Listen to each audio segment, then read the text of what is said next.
Hello my dear students, मैं doctor Pradyumna Sharma और I am also a chartered accountant, also a company secretary and currently I am serving as an associate professor with the Career Point University।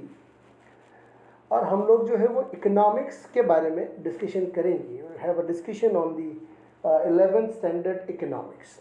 ठीक है, तो ये जो हमारा पहला lecture है ये सिर्फ और सिर्फ एक चीज़ के बारे में है कि किस तरीके से आपका सिलेबस है, क्या क्या चीज़ें कवर होती हैं और क्या क्या चीज़ें जो हैं हमारे पेपर में किस पैटर्न में पूछी जाती है। ठीक है, तो हम 11th स्टैंडर्ड इकोनॉमिक्स के सिलेबस और पेपर पैटर्न का डिस्कशन आज करते हैं। ठीक है, थैंक यू वेरी मच। आगे बात करते हैं हम लोग। देखो, इकोनॉमिक्स आपकी दो हिस्सों में बटी हुई है। पहला पार्ट जो आपका इकोनॉमिक्स का है that is micro economics and the second part is statistics. दोनों ही पार्ट जो हैं आपके micro economics and statistics 40-40 marks के हैं एंड 20 मार्क्स का आपको एक प्रोजेक्ट आपके सिलेबस में है जो कि आपको स्कूल टीचर्स को प्रेजेंट करके देना पड़ेगा। प्रोजेक्ट के बारे में हम लोग एक अलग से जो है डिस्कशन करेंगे, अलग से एक वीडियो बनाएंगे, उसमें हम डिस्कशन करेंगे। आई होप तब तक लॉकडाउन खुल जाएगा तो हम फेस टू फेस भी प्रोजेक्ट के बारे में बात करेंगे। ठीक है, सो ना माइक्रो इकोनॉमिक्स 40 मार्क्स का है, स्टैटिस्टिक्स 40 मार्क्स का है। माइक्रो इकोनॉमिक्स में क्या क्या चीज़ें आपके सिलेबस में कवर होती हैं वो अब हम लोग पहले एक बार डिस्कशन कर लेते हैं। याद रखिएगा, माइक्रो इकोनॉमिक्स बहुत ही इंपॉर्टेंट एस्पेक्ट है आपके सिलेबस का। इसका बेसिक कॉन्सेप्चुअल आपको बहुत अच्छे से क्लियर होना जरूरी है। माइक्रो इकोनॉमिक्स में हम जो एक टॉपिक पढ़ेंगे वो इंट्रोडक्शन होगा, 4 मार्क्स का उसका वेटेज है अकेले टॉपिक का। उसके बाद हम लोग जो है एक टॉपिक हम डिस्कस करेंगे that is consumers equilibrium and demand, producers equilibrium and supply and market. ये अलग अलग टॉपिक हमारे कोर्स में है। इंट्रोडक्शन 4 मार्क्स का है। कंज्यूमर्स इक्विलिब्रियम एंड डिमांड का जो पोर्शन है वो 13 मार्क्स का है। प्रोड्यूसर्स बिहेवियर एंड सप्लाई जो है वो 13 मार्क्स का है। मार्केट चैप्टर जो आपके सिलेबस में है वो 10 मार्क्स का है। ये आपको ऐसा लग रहा होगा कि सिर्फ 4 ही टॉपिक सिलेबस में है, नहीं, ऐसा नहीं है।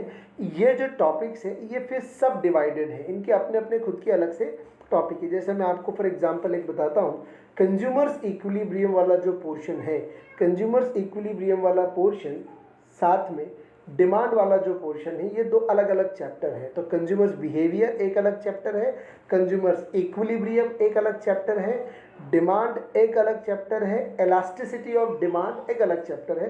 तो ये आगे फर्दर क्लासिफाइड है अलग अलग चैप्टर्स के अंदर। ठीक है ना, माइक्रो इकोनॉमिक्स जो कि 40 मार्क्स का है, 4, 13, 13 एंड 10, ये इसके क्लासिफिकेशंस हैं।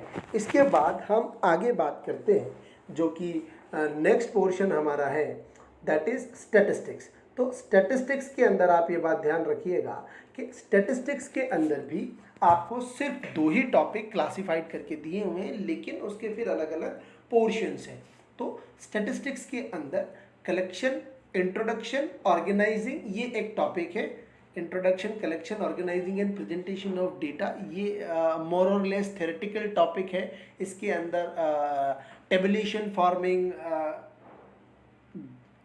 ग्राफ प्रेजेंटेशन, इस तरीके की चीज़ें हम इस पर्टिकुलर पोर्शन में 13 मार्क्स में डिस्कस करेंगे। इसका काफ़ी कुछ हिस्सा ऐसा भी आपको मिलेगा जो कि शायद पहला थोड़े बहुत आपने 10th स्टैंडर्ड तक थोड़ा बहुत आपने देखा हुआ होगा।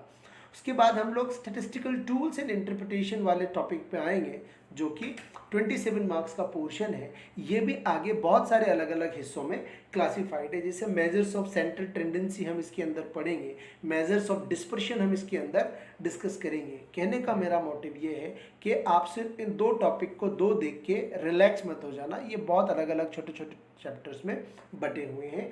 जैसे मीन मोड मीडियन आप एक पोर्शन पढ़ेंगे, मीन मोड मीडियन पढ़ने के बाद आप इसके अंदर किस तरीके से हम स्टैंडर्ड डेविएशन निकालते हैं, मीन डेविएशन निकालते हैं, क्वार्टाइल किस तरीके से निकालते हैं, क्वार्टाइल डेविएशन किस तरीके से निकालते हैं, और फिर उसका थोड़ा सा इम्प्लीकेशन जो कि ये कॉमर्स के बच्चे को आना चाहिए वो हम इसके अंदर पढ़ने वाले हैं ना। ये तो हो गई हमारे सिलेबस की बात। 40 मार्क्स का पोर्शन आपका माइक्रो का हो गया और 40 मार्क्स का पोर्शन आपका स्टैटिस्टिक्स का हो गया। अब इसके बाद जो एक बहुत ही ज़रूरी चीज़ है कि पेपर का पैटर्न क्या रहने वाला है, याद रखिएगा 11th में अगर आप पेपर पैटर्न को बड़े अच्छे से समझ लेते हैं तो 12th में आपको कोई प्रॉब्लम नहीं आती। तो पेपर पैटर्न बहुत ही ज़रूरी चीज़ है जो एक बच्चे को अपफ्रंट पहले से पता होना ज़रूरी है। देखो आप पेपर पैटर्न में 80 मार्क्स का पोर्शन आपके सिलेबस में होगा। 80 मार्क्स के अंदर से 44 मार्क्स, अब ये माइक्रो स्टैटिस्टिक्स में अलग अलग करके नहीं बता रहा, ये मैं क्यूमुलेटिवली बता रहा हूँ आपको। 44 मार्क्स का पोर्शन आपको ऐसा आएगा जिसके अंदर रिमेंबरिंग एंड अंडरस्टैंडिंग टाइप के क्वेश्चंस आएंगे। रिमेंबरिंग एंड अंडरस्टैंडिंग टाइप के क्वेश्चंस का मतलब क्या है यहाँ पे, they belongs to straightforward type of questions. इसमें कुछ भी वैल्यू बेस, कोई भी केस स्टडी, कुछ भी घुमा फिरा के आपसे नहीं पूछा जाएगा, सीधा सीधा आपसे इसके अंदर चीज़ें पूछी जाएगी। ठीक है, तो जो पोर्शन आप लोगों को अच्छे से तैयार करना है, कंटेंट भी आपको बहुत अच्छे से समझना है, वो है रिमेंबरिंग एंड अंडरस्टैंडिंग। आपके टोटल पेपर का 55% पोर्शन जो है वो सिर्फ और सिर्फ रिमेंबरिंग एंड अंडरस्टैंडिंग पार्ट से आएगा। फिर एप्लीकेशन ऑफ द कॉन्सेप्ट के जो क्वेश्चंस आएंगे वो 18 मार्क्स के होंगे। एप्लीकेशन ऑफ द कॉन्सेप्ट का मतलब आप जो कुछ भी सीखेंगे माइक्रो और स्टैटिस्टिक्स में, उसका एप्लीकेशन आपको बताना है किसी पर्टिकुलर केस के अंदर या कोई भी पर्टिकुलर सिचुएशन के अंदर। ठीक है, 22.5% ऑफ द वेटेज पेपर का जो है वो अप्लाइंग टाइप ऑफ क्वेश्चंस में होगा।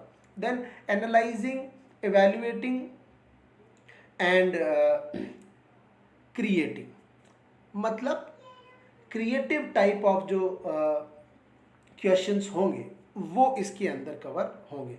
आप समझिए जो एमसीक्यू पैटर्न आपके सिलेबस में इंट्रोड्यूस हुआ है, अप्लाइंग एंड एनालाइजिंग, इन दोनों पार्ट के अंदर वो आता है। मतलब आपसे सिचुएशन देके कुछ ऑब्जेक्टिव्स, एमसीक्यू, ट्रू फॉल्स, इस तरीके की चीज़ें पूछी जाएंगी। तो आपको सिर्फ कंटेंट को याद ही नहीं करना है, आपको कंटेंट को बहुत अच्छे से लॉजिकली भी समझना है। इसीलिए हम लोग हमेशा से कहते हैं इकोनॉमिक्स को मत मार रट्टा। रट्टा अगर मारोगे तो इकोनॉमिक्स आपके लिए बहुत ही तकलीफ वाला सौदा बन सकती है। तो रट्टा आपको नहीं मारना है, इकोनॉमिक्स के अंदर आपको इकोनॉमिक्स को बड़ा ही लॉजिकली समझना है। ठीक है, नाउ नेक्स्ट जो बात मैं आपसे इस पर्टिकुलर आज के डिस्कशन में करना चाहता हूँ वो मैंने आपको हिंट अभी दिया है। मोस्ट इम्पॉर्टेंट बात यह है कि आपके टोटल पेपर का करीब करीब 20% portion MCQ multiple choice questions portions में आता है। तो इसीलिए प्लीज़ रट्टे के पीछे ना भागें, मेमोराइजेशन के पीछे ना जाएं, आप लॉजिकल लर्निंग पे भरोसा कीजिए। अगर आप चीज़ों को लॉजिकली सीखेंगे तो आपके लिए बहुत फ़ायदे का सौदा होगा, आप चीज़ों को बड़ी आसानी से कर पाएंगे, चीज़ें आपके लिए कॉम्प्लिकेटेड भी नहीं बनेगी। आप ये समझिए कॉमर्स का बच्चा मेरी नज़र में वो होता है जो कि हार्ड वर्क तो करता ही है लेकिन स्मार्ट वर्क पे उसका ज़्यादा फोकस होना चाहिए। तो याद रखिएगा, hard work is not enough, smart work is also required. ठीक है, so thank you very much. ये सिर्फ सिलेबस और पेपर पैटर्न का इंट्रोडक्शन था। मैं डॉक्टर प्रद्युम्न शर्मा, और हम लोग ऐसे ही लेक्चर्स आगे करते चलेंगे। हम कभी कभी ये एनिमेटेड वीडियोस की को भी यूज़ में लेंगे डिस्कशन के लिए, और फिर हम कभी कभी जो है बोर्ड वाले लेक्चर्स को भी यूज़ में लेंगे। मेजॉरिटी केसेस में हम बोर्ड वाले लेक्चर्स के साथ में पढ़ेंगे, और बीच बीच में जहाँ पे कुछ अच्छे कंसेप्ट्स आएंगे, कुछ की कंसेप्ट्स आएंगे जिनको कि पिक्टोरियल फॉर्मेट में बड़े अच्छे से याद रखा जा सकता है, मैं आपको ऐसे एनिमेटेड वीडियोज़ भी बीच बीच में देता रहूँगा। Thank you very much. सीखते रहिए, मज़ा करते रहिए और चीज़ों को लॉजिकली ऑब्जर्व कीजिए। Thank you very much. Next lecture में हम मिलते हैं। Bye bye.